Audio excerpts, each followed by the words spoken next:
Tapos haluin.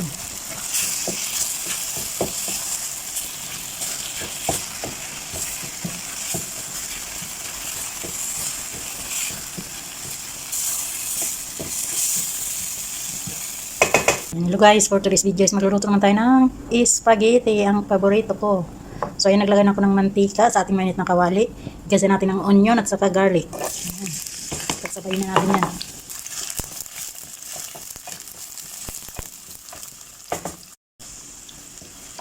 Lagyan natin ng chicken cubes.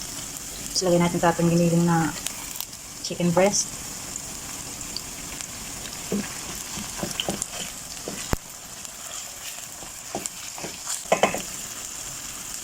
Lagyan ng asin, paminta,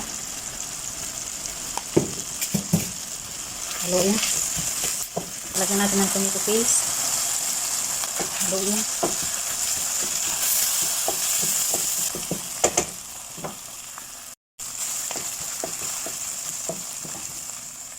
Lagyan ng kamatis.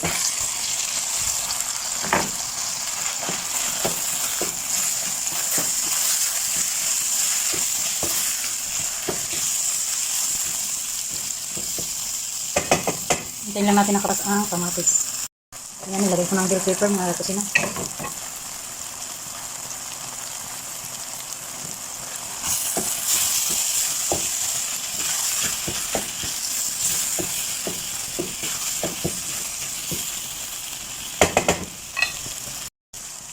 Lagyan ng carrots.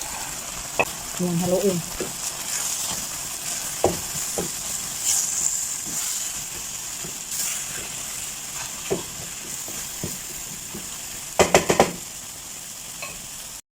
So, lagyan natin itong banana sauce para medyo sweet. Ayan. Tapos itong tomato ketchup.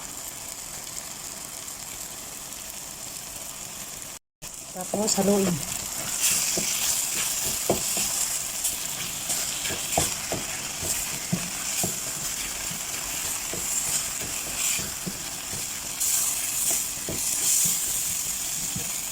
Natin ang sabaw.